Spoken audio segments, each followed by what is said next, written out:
శ్రీమాత్రే నమః.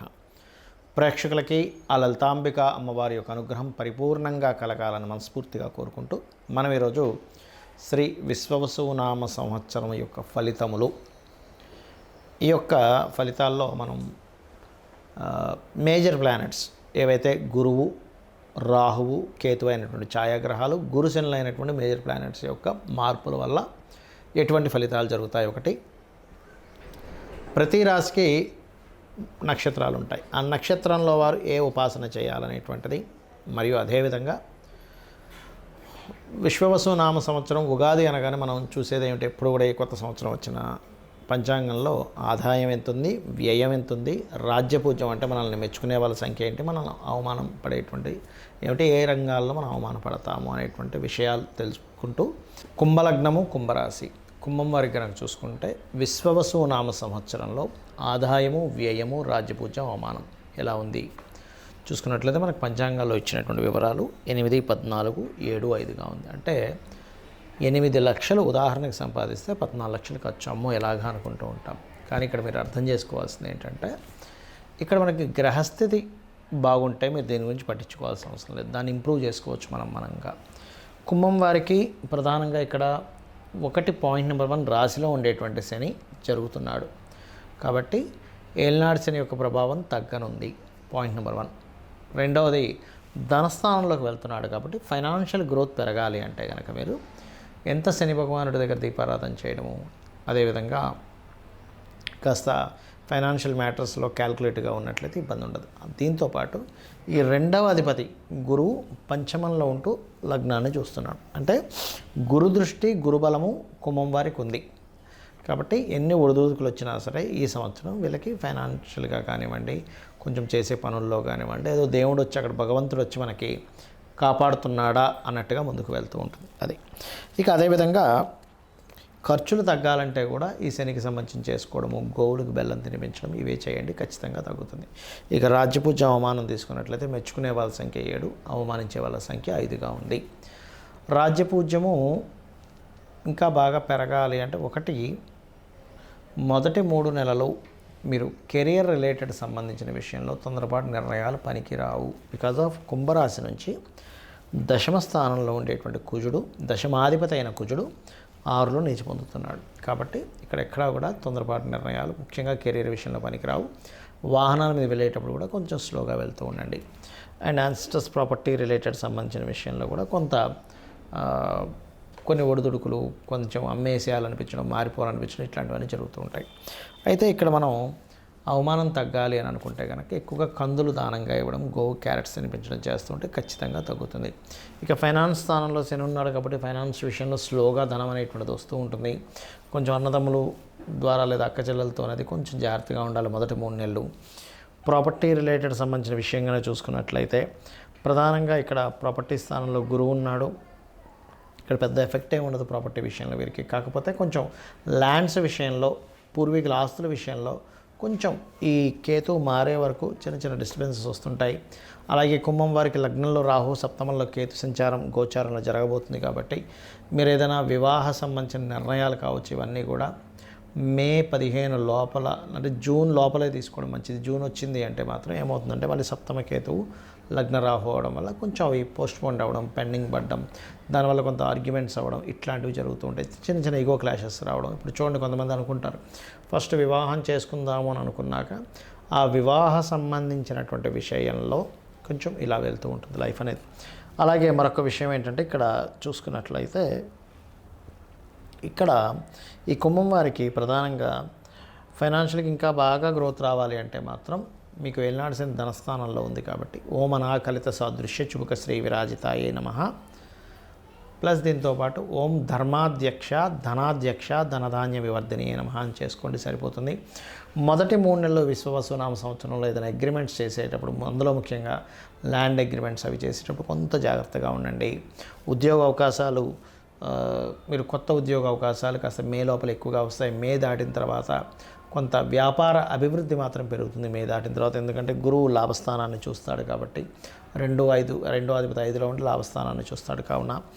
అదేవిధంగా మీరు ఈ యొక్క సంవత్సరం ఇందులో ఉండేటువంటి నక్షత్రాల వాళ్ళు అంటే ధనిష్ట 3-4 పాదాలు, శతభిషము, పూర్వభాద్ర 1-2-3 పాదాలు ఉంటాయి కుంభరాశిలో. సో ఈ కుంభరాశిలో ధనిష్ట 3-4 పాదాల వాళ్ళు ఎక్కువగా ఎవరిని ఆరాధిస్తే మంచిది చూసుకున్నట్లయితే అంటే ధ్యానం చేసుకోవడం ప్రధానంగా ఇక్కడ. సహజంగా కుంభరాశి వారంతా కూడా విష్ణు ఆరాధన చాలా మంచిది, అందులో ఎటువంటి సందేహం లేదు. అయితే ధనిష్ట 3-4 పాదాల వారు ధ్యానం చేసుకునేటప్పుడు ఓం చండికాదేవి అయిన నమః అనే నామస్మరణ చేయడం చాలా మంచిది ధ్యానంలో. శతభిష నక్షత్రం వారు దుర్గని అండ్ చండిని కూడా చేసుకోవచ్చు. ఓం దుమ్ దుర్గాయ నమః, ఓం చండికాదేవి అయిన నమః చేసుకోవచ్చు, దేవతాయ నమః చేసుకోవచ్చు. పూర్వభాద్ర 1-2-3 పాదాలు కూడా ఇందులో ఉంటాయి కాబట్టి వీరు శ్రీరామనామ రామేతి రమే రామే మనోరమే సహస్రనామ తత్తుల్యం రామనామ వరామ అనే నామం అద్భుతంగా పనిచేస్తుంది. అదేవిధంగా కాస్త తప్పనిసరి ఏమండి మాకు జూన్ తర్వాతే సంబంధాలు కుదురుతున్నాయి, ఎలాగా మరి జూన్ తర్వాత 1 సంవత్సరం గ్యాప్ కూడా మంచిదని చెప్పారు కుంభం వారికి అంటే ఒకటే చెప్తాను, తప్పనిసరి ఉన్నప్పుడు కాస్త దుర్గా గణపతి యొక్క ఆరాధన చేయండి. గోవులకి 4 ఉండలు బెల్లము మరియు గ్రాసము తినిపించండి. నవగ్రహాల్లో రాహుకేతు గ్రహాల దగ్గర దీపారాధన చేసి వాటికి సంబంధించిన పూజాది కార్యక్రమాలు ఏమంటే చేసుకొని వివాహ సంబంధించిన విషయాల్లో ముందుకు వెళ్ళండి. ఎందుకంటే కుంభం వారికి ఈ పార్ట్నర్స్ విషయంలో, జీవిత భాగస్వామి విషయంలో కొంత స్ట్రెస్ ఉంటుంది కాబట్టి ఇవి చేయండి. జీవిత భాగస్వామితో కలిసి తన పుణ్యక్షేత్ర దర్శనం చేసుకుంటే కూడా మీకు ఆ దోషం అనేటువంటిది తగ్గుతుంది. మరలా వివాహం అయిపోయిన వారు కాస్త ఓం శివకామేశ్వరం కాస్త శివా స్వాధీన వల్లభాయే నమః, వివాహం అవ్వాలనుకునేటువంటి వారు ఓం కామేశబద్ధ మాంగళ్య సూత్ర శోభిత కందరాయ నమః అని చేసుకోండి, అన్ని విధాలా బాగుంటుంది. కొంతమందికి జాతకం ఉంటుంది, కొంతమందికి ఉండదు, కొంతమందికి రాసి తెలుస్తుంది, తెలియదు. అలాంటప్పుడు వారేం చేసుకోవాలి? ఈ గ్రహాల యొక్క మార్పు వల్ల చూసుకున్నట్లయితే మీకు ఎక్కువగా ఆటంకాలు కలుగుతున్నాయి లైఫ్లో, గణపతిని ఆరాధించండి.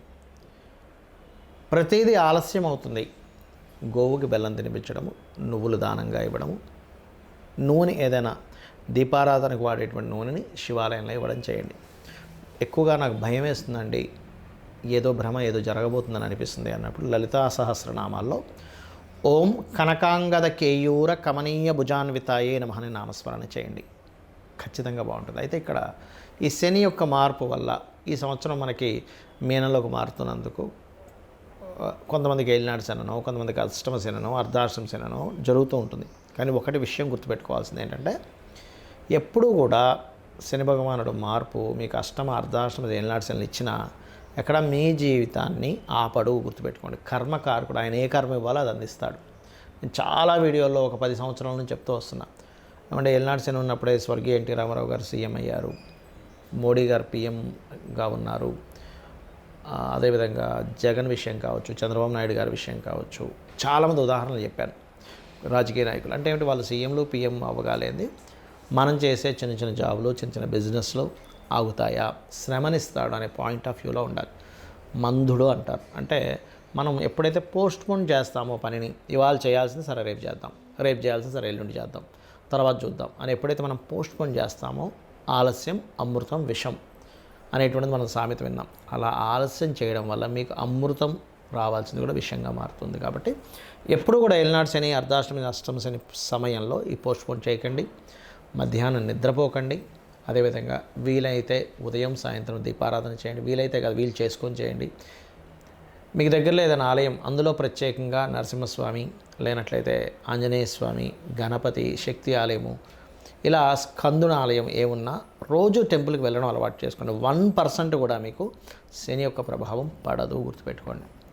అలాగే ఏదైనా ఒక నామాన్ని తీసుకోండి, చేస్తూ ఉండండి, ఉచ్చరిస్తూ ఉండండి. అదేవిధంగా ఈ శని యొక్క ప్రభావం మీనంలోకి వెళ్తున్నందుకు మనం ఆల్రెడీ 2.5-3 సంవత్సరాల క్రితమే ఒక విషయాన్ని అనుకున్నాం. మకరంలో శని ఉన్నప్పుడే కుంభంలోకి వెళ్తున్నాడు, వర్క్ విషయంలో రెవల్యూషన్ తీసుకొస్తాడు అనుకున్నాం. ఒక రెవల్యూషన్ వచ్చింది.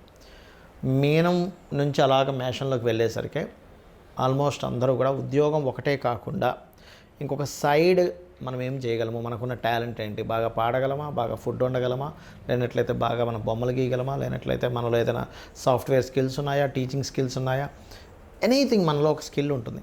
ఆ స్కిల్ ఏంటో తెలుసుకొని సొంతంగా ఏదైనా ఓన్గా చేసుకునే డెవలప్ చేసుకోవాలి. బికాజ్ ఆఫ్ న్యాచురల్గా శని కర్మ అంటే వృత్తి కారకుడు. వృత్తి విషయంలో అనేకమైన మార్పులు రాబోతున్నాయి కాబట్టి మీ ఒక దగ్గర జాబ్ చేయడం ఒక ఎత్తు అయితే మీరు ఓన్గా ఏం ఎర్న్ చేయగలరు, ఓన్గా ఏం చేసుకోగలరు, దాన్ని డెవలప్ చేసుకోండి అని చెప్తున్నాను. ఇప్పుడు కూడా అదే మాట చెప్తున్నాను. బికాజ్ ఆఫ్ శని యొక్క ప్రభావం అటు వెళ్తుంది. మీరు చూస్తూ ఉండండి, మనం 2-3 సంవత్సరాల నుంచి విషయం చెప్తున్నాం, మారుతూ వస్తుంది. సో ఈ విషయంలో చాలా కేర్గా ఉంటూ డెవలప్ చేసుకొని, ఈ డెవలప్మెంట్స్లో మీకు ఒకవేళ బిజినెస్ డెవలప్ అవ్వాలి అని అనుకుంటే, లేదా ఉద్యోగం రావాలి అనుకునేవారు ఒకటే, ఓం శ్రీమాత శ్రీ మహారాజ్ని శ్రీమత్ సింహాసనేశ్వరి నమః, లేదా ఓం మాణిక్య మకుటాకార జానుద్వయ విరాజితాయ నమః. ఈ 2 నామాలు కూడా ఉద్యోగ అవకాశాలు, ఉద్యోగంలో డెవలప్మెంట్స్ని ఇస్తాయి. కానీ లేదండి నాకు వ్యాపారం అభివృద్ధి అవ్వాలనుంది అంటే అద్భుతమైన నామం ఉంది లలిత సహస్రనామాల్లో. అదేమిటి అంటే ఓం ఇంద్రగోప పరిక్షిప్త స్మరతూనాభజంగికాయే నమః అని చేసుకోండి. అన్ని విధాలా మీకు బాగుంటుంది.